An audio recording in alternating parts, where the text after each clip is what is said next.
BNP ক্ষমতায় আসলে বারংবার কেন সাধারণ জনগণের মৌলিক অধিকার খর্ব হয় এবং মৌলিক অধিকার খর্ব হওয়ার সাথে সাথে সাধারণ জনগণের উপর কেন এত অত্যাচার নির্মমতা হয়? এই প্রশ্নটি একটি জটিল প্রশ্ন এবং বিএনপির এই নির্মমতার একটি ইতিহাস আমি আপনাদের সামনে তুলে ধরতে চাই। আমি মৌসুমী আক্তার স্মৃতি।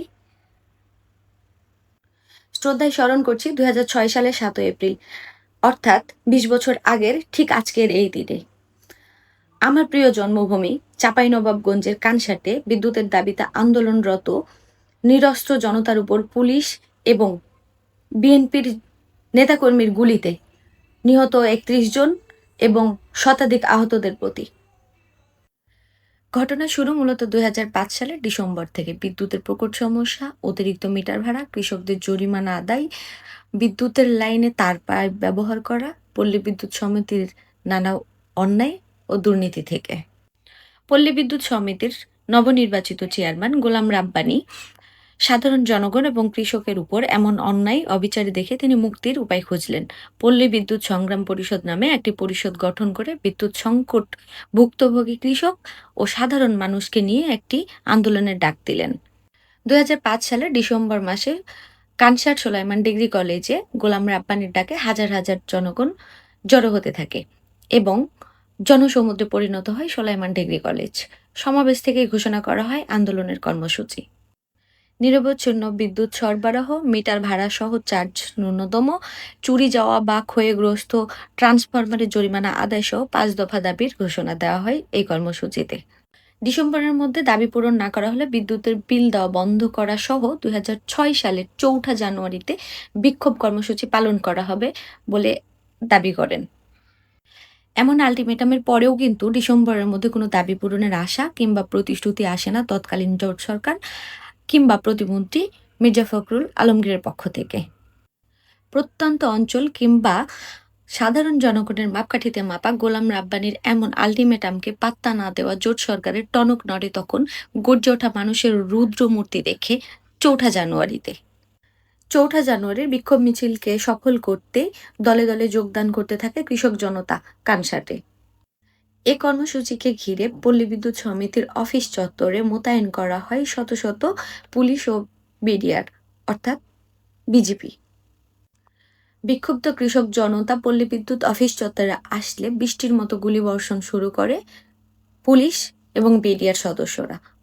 পুলিশের গুলিতে ঘটনাস্থলে মারা যায় চক্রীতির বিশ্বনাথ কর্মকারের ছেলে নয়ন কর্মকার, আব্বাস বাজারের ওসমান আলীর ছেলে আবুল কাশেম কাজল এবং গুলিবিদ্ধ হয় আরও অর্ধশতাধিক মানুষ। এমন নির্মম ঘটনার মামলা না হলেও তৎকালীন পল্লী বিদ্যুৎ সমিতির এজিএম নাসির উদ্দিন বাদী হয়ে শিবগঞ্জ থানায় প্রায় ২.৫ লক্ষ মানুষের বিরুদ্ধে লুটতরাজ, ভাঙচুর এবং প্রায় ৫০ লাখ টাকার অভিযোগ দায়ের করেন শিবগঞ্জ থানায়। পল্লী বিদ্যুৎ উন্নয়ন সংগ্রাম পরিষদের ব্যানারের আন্দোলনের সপক্ষে ইউনিয়নে সমাবেশ সৃষ্টি হয়। ২২শে জানুয়ারি রাতে গোলাম রাব্বানীকে তার নিজ বাসভবন পুকুরিয়া থেকে আটক করা হয় এবং একই রাতে সংগ্রাম পরিষদের যুগ্ম আহ্বায়ক মনিরুল ইসলাম মান্না এবং জহির চৌধুরীকে আটক করা হয়। সংগ্রাম পরিষদের নেতাদের আটকের খবর ছড়িয়ে পড়লে কানসাট সহ সকল ইউনিয়নের বিক্ষুব্ধ জনতা তুমুল আন্দোলনের ডাক দেয়। ২৩শে জানুয়ারি খুব ভোরে সর্বস্তরের জনগণ রাস্তায় নেমে আসে এবং আন্দোলন তুমুলভাবে ছড়িয়ে পড়ে। বিক্ষুব্ধ জনতা চাঁপাইনবাবগঞ্জ সোনা মসজিদ মহাসড়ক, ভোলাহাট, কানসাট, শিবগঞ্জ, গোমস্তাপুরের সড়কে ব্যারিকেড সৃষ্টি করে। গোপালনগরে দুপুরে পুলিশ বিক্ষুব্ধ জনতার উপর লাঠিপেটা শুরু করে এবং এতেই কৃষক জনতা ফেলে ফুঁসে ওঠে। সৃষ্টি হয় পুলিশ এবং কৃষক জনতার মধ্যে তুমুল সংঘর্ষ। রণক্ষেত্রের সৃষ্টি হয় গোপালনগর। পুলিশ কৃষক জনতার উপর টিয়ারশেল গ্যাস নিক্ষেপ সহ বৃষ্টি বর্ষণের মতো গুলিবর্ষণ শুরু করে। পুলিশের গুলিতে ঘটনাস্থলে মারা যান আনোয়ার হোসেন, নাসির উদ্দিন, দিনমজুর মান্নান, গরিবুল্লাহ, চাত্রা কৃষ্ণচন্দ্রপুর গ্রামের চৌধুরী আব্দুর রশিদ এবং রাজশাহী মেডিকেল কলেজ হাসপাতালে মারা যান আনোয়ার হোসেন বাবু। এমন নির্মম হত্যাকাণ্ডের পরে বিক্ষোভ ছড়িয়ে পড়ে পুরো চাঁপাইনবাবগঞ্জ জেলায়। তৎকালীন রাজশাহী সিটি কর্পোরেশনের মেয়র মিজানুর রহমান মিনু সহ উচ্চপদস্থ কর্মকর্তারা ঘটনাস্থলে পরিদর্শনে যান। একটি তদন্ত কমিটিও গঠন করে দেন। তদন্ত কমিটি গঠন হলেও থেমে থাকেনি আন্দোলন। রাস্তায় নেমে আসে এমন নির্মম হত্যাকাণ্ডের বিচারের দাবিতে স্থানীয়রা এবং জনসাধারণ থেকে শুরু করে সমস্ত মহিলারাও। তৎকালীন আওয়ামী লীগের সাধারণ সম্পাদক আব্দুল জলিল ২৬শে জানুয়ারি বিদ্যুতের দাবির সঙ্গে একাত্মতা ঘোষণা করেন এবং এমন নির্মম হত্যাকাণ্ডের প্রতিবাদ জানান। জনতার আন্দোলনের রোষানল, সরকার ও রাজনৈতিক নানামুখী তৎপরতা, আইনি প্রক্রিয়ার মাধ্যমে অবশেষে মুক্ত করা হয় সংগ্রাম পরিষদের নেতাদের। এক পর্যায়ে সরকার সংশ্লিষ্ট কর্মকর্তা এবং তৎকালীন রাজশাহী সিটি কর্পোরেশনের মেয়র মিজানুর রহমান মিনুর সাথে সংগ্রাম পরিষদের নেতাদের বৈঠক হন। সংগ্রাম পরিষদের উত্থাপিত দাবিগুলোর কিছু অংশ পূরণের প্রস্তাবনা দেন রাজশাহী সিটি কর্পোরেশনের মেয়র মিজানুর রহমান মিনু। কিন্তু এতে সংগ্রাম পরিষদের আহ্বায়ক গোলাম রাব্বানীও অস্বীকৃতি জানায় এবং আরও আন্দোলনের ডাক দেন। ৬ এপ্রিল সে আন্দোলনের মোড় নেয়।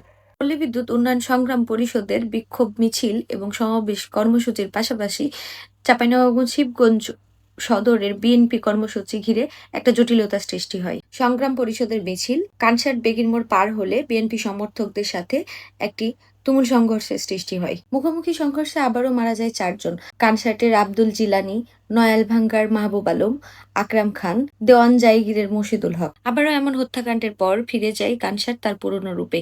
রাস্তায় ব্যারিকেড দেন, বিক্ষুব্ধ জনতা আরও অগ্নিমূর্ত ধারণ করে ফেলেন। পুলিশ ব্যারিকেড ভাঙতে বারবার ব্যর্থ হলে ১৪৪ ধারা জারি করে। কিন্তু সাধারণ জনতা ১৪৪ ধারা জারি ভঙ্গ করে রাস্তায় নেমে আসে। শত শত নারী, পুরুষ, শিশু, বৃদ্ধ সবাই এই হত্যাকাণ্ডের বিচারের দাবিতে রাস্তায় নেমে আসে। ১২ এপ্রিল কানসার চককীর্তি সড়কে বিক্ষুব্ধ জনতা অবস্থান নিলে পুলিশের সাথে ধাওয়া পাল্টা ধাওয়া সৃষ্টি হয়। পুলিশ আবার বিক্ষুব্ধ জনতার উপর গুলি চালায়। প্রায় ২ ঘণ্টা ব্যাপী এই তুমুল সংঘর্ষ চলতে থাকে। আবারও পুলিশের গুলিতে মারা যান চককীর্তির মনসুর, বিএন বাজারের শাহীন, দেওয়ান জায়গির গ্রামের আনোয়ার, শিবনারায়ণপুরের স্কুল শিক্ষক আব্দুর রহমান। পরিস্থিতি আরও ভয়াবহতার মোড় নিলে এবং বিদঘুটে হতে থাকলে সরকারের উচ্চপদস্থ কর্মকর্তারা সমঝোতার রাস্তা খুঁজতে থাকেন এবং পরিস্থিতি স্বাভাবিক করতে ১৪৪ ধারা আইন প্রত্যাহার করেন।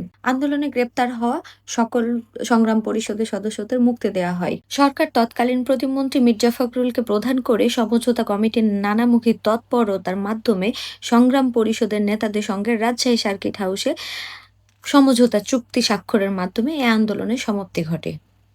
আবারও ২০ বছর পরে যখন বিএনপি ক্ষমতায়, তখন দেশে তেল সংকট, বিদ্যুৎ বিভ্রাট, গ্যাসের দাম বেড়ে যায়, জনগণের মৌলিক অধিকার খর্ব হতে শুরু করে। এমন পরিস্থিতি দেখলে আমার প্রচণ্ড ভয় করে। মনে আবারও সংশয় জাগে, সেই পুরনো বিএনপির রূপ নিয়ে কি আবার ফিরবে? নাকি জনগণের জীবন মান উন্নয়নে কাজ করবে? মানুষের অধিকার আদায়ের লড়াইয়ে যারা আত্মহুতি দেন, যারা প্রাণ দেন, তারাই তো শহীদ। শহীদদের প্রতি আমার সশ্রদ্ধ সালাম।